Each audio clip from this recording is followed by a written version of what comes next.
2025-এই উদ্বোধন হয়ে গেল অক্ষয় তৃতীয়ার দিন দীঘার সেই বিখ্যাত জগন্নাথ মন্দির।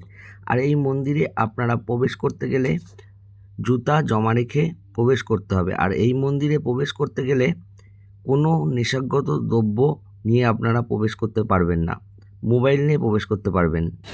আর দীঘার জগন্নাথ মন্দিরের সামনে আজকালই ভিড়টা দেখুন, এত পরিমাণে ভক্তদের ভিড় যে তিল ধারণের জায়গা নেই।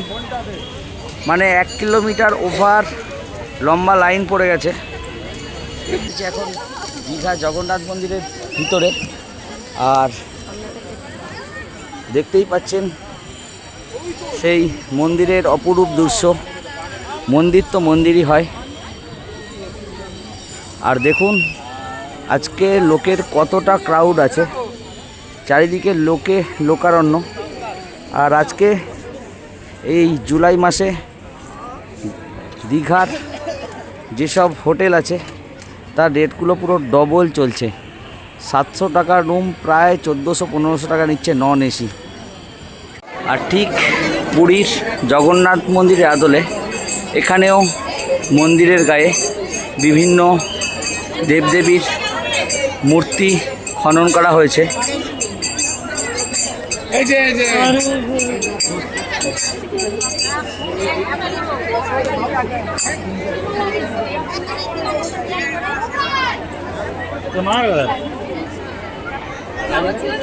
মানে আমাদের পুরীর জগন্নাথ মন্দির যেমন সেম টু সেম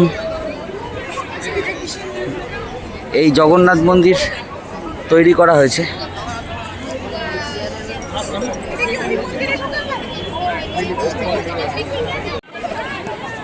আর এই সুবিশাল জগন্নাথ মন্দিরটি দীঘার মতো জায়গায় বিশাল বড় এরিয়া নিয়ে হয়েছে। প্রায়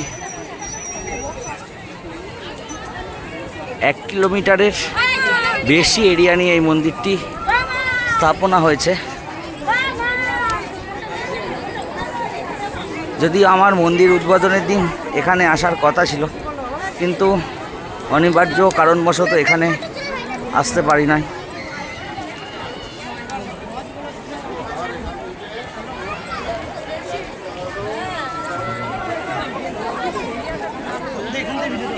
আর ঠিক মন্দিরের বাঁদিকেই দেখতে পাচ্ছেন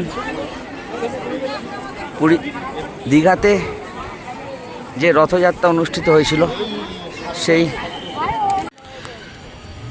আর এগুলোই হচ্ছে দীঘার সেই বিখ্যাত রথ।